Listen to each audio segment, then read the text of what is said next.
Assalamualaikum warahmatullahi wabarakatuh. Alhamdulillahi rabbil alamin. Wa bihi nasta'in ala umuri dunya waddin. Asyhadu an la ilaha illallah wahdahu la syarika lah. وأشهد أن محمدًا عبده ورسوله الذي لا نبي على رسوله بعده. اللهم صل على محمد وعلى آله وأصحابه ومن تبعهم بإحسان إلى يوم الدين. قال الله تعالى في كتابه الكريم: أعوذ بالله من الشيطان الرجيم. شهر رمضان الذي أنزل فيه القرآن هدى للناس وبينات من الهدى والفرقان. وقال رسول الله صلى الله عليه وسلم: اقرأوا القرآن فإنه يأتي يوم القيامة syafi'an li ashabihi.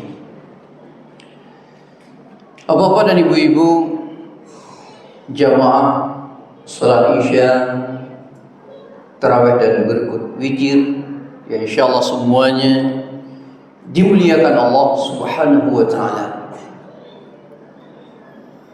Bulan Ramadan juga dinamakan dengan Syahrul Quran, yaitu bulannya Al-Quran. Karena pada bulan yang mulia ini Allah Subhanahu wa taala menurunkan Al-Quran sebagai petunjuk bagi manusia ke jalan kebenaran dan sebagai pembeda antara yang hak dengan yang batil. Ini sebagaimana Allah Subhanahu wa taala berfirman di dalam surat Al-Baqarah ayat 185. Syahrul Ramadan alladzi unzila fihi al-Qur'an hudan lin-nas wa bayyinatin minal huda wal furqan. Bulan Ramadan, bulan yang di dalamnya diturunkan Al-Quran sebagai petunjuk bagi manusia dan penjelasan-penjelasan mengenai petunjuk itu dan pembeda antara yang hak dengan yang batil. Jemaah yang dimuliakan Allah Subhanahu wa taala. Maka dari hal itu kita selaku seorang muslim yang sudah yakin, bahkan merupakan ciri-ciri keimanan seseorang adalah beriman kepada Al-Quran. Maka dalam hal ini kita memiliki kewajiban terhadap Al-Quran. Karena tidak akan mungkin Al-Quran itu akan menjadi petunjuk dalam kehidupan kita apabila kita tidak memperhatikan Al-Quran. Maka kewajiban yang pertama terhadap Al-Quran bagi kita kaum muslimin adalah membacanya. Yang mana hukum membaca Al-Quran ini merupakan suatu kewajiban bagi kita semuanya. Sebagaimana Rasulullah SAW ingatkan kita dalam hadis yang diriwayatkan oleh Imam Muslim, Iqra'ul Quran fa innahu ya'ti yawmal qiyamah syafi'an li ashabihi. Bacalah oleh kamu Al-Quran, karena sesungguhnya Al-Quran itu nantinya dia akan memberikan syafaat, akan memberikan pertolongan bagi orang yang membacanya. Jemaah yang dimuliakan Allah Subhanahu wa taala, tidak ada teman yang sejati di dunia ini selain Al-Quran. Tidak ada teman yang akan mampu menemani kita setelah kita mati selain Al-Quran. Al-Quran nanti dia akan mencari siapa sahabatnya, dia akan mencari sendiri. Dan dia tahu siapa orang yang di dunia dulu punya waktu untuk Al-Quran. Dia kenal sendiri, dituri kurau oleh Al-Quran. Hana payah ketanya ho ka ngelung Quran. Namun Al-Quran itu dia mengenal sendiri. Karena itu adalah kalam Allah. Dia akan mencari sendiri siapa yang di dunia dulu punya waktu untuk membacanya. Tidak bisa kita mengaku saya sahabat Al-Quran, tapi Al-Quran lah nantinya yang akan mencari sendiri siapa sebenarnya sahabatnya. Sayangnya masih banyak hari ini umat Islam, kaum muslimin yang tidak punya waktu untuk membaca Al-Quran. Padahal Allah memberikan waktu kepada kita, baik itu kepada orang yang rajin, orang yang malas, semuanya sama, yaitu 24 jam. Siang hari 12 jam, malam hari 12 jam. Masih ada di antara kaum muslimin yang tidak ada waktu walaupun hanya 5 menit untuk membaca Al-Quran. Padahal membaca Al-Quran ini tidak pernah sia-sia. Allah Subhanahu wa ta'ala akan membalasnya bukan per ayat, bukan per kalimat, namun Allah akan membalasnya per huruf.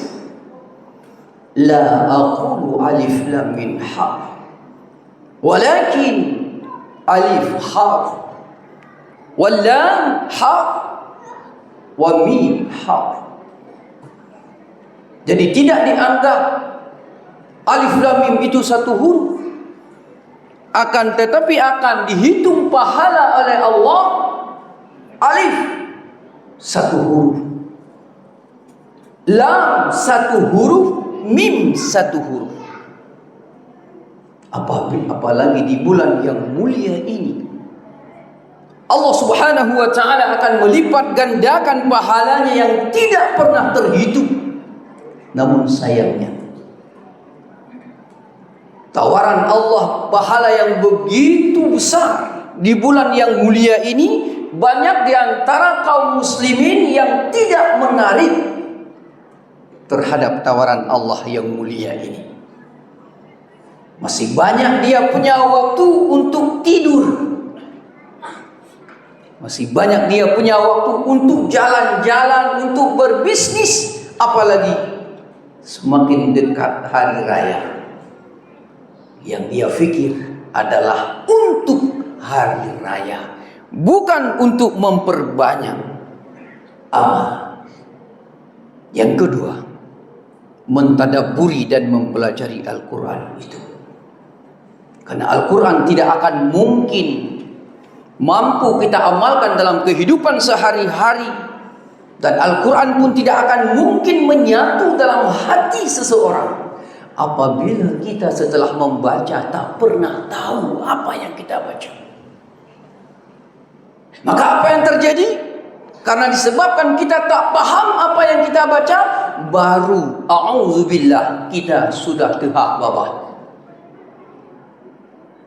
1-2 ayat kita baca, mata dengun.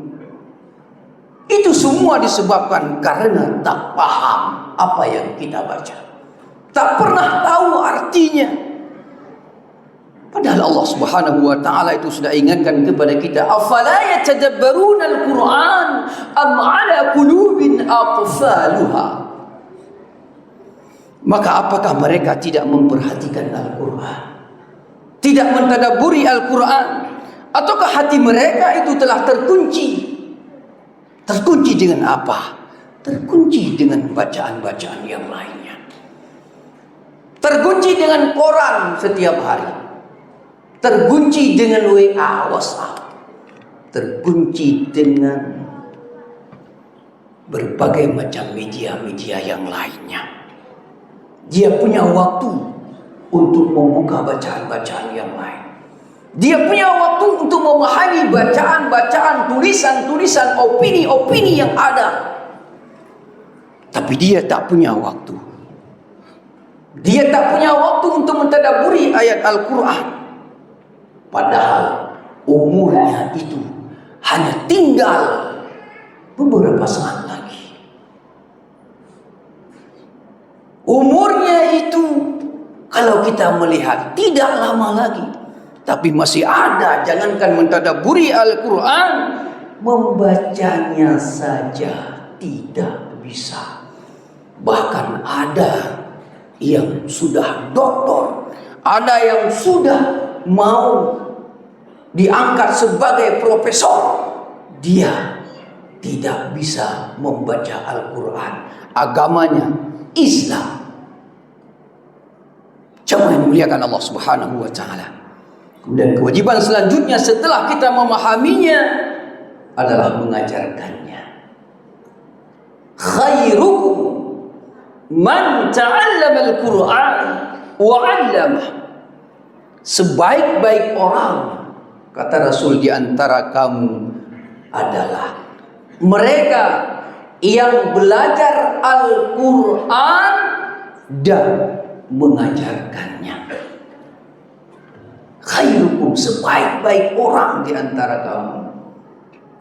Sebaik-baik orang di antara kita bukan mereka yang punya pangkat dan jabatan yang tinggi, bukan mereka yang punya uang yang banyak, bukan. Tapi kata Rasul, siapa di antara mereka yang punya waktu dalam kehidupannya untuk mempelajari Al-Quran, untuk belajar Al-Quran. Nyauronyo kadang-kadang katanya ayat-ayat tu tapi.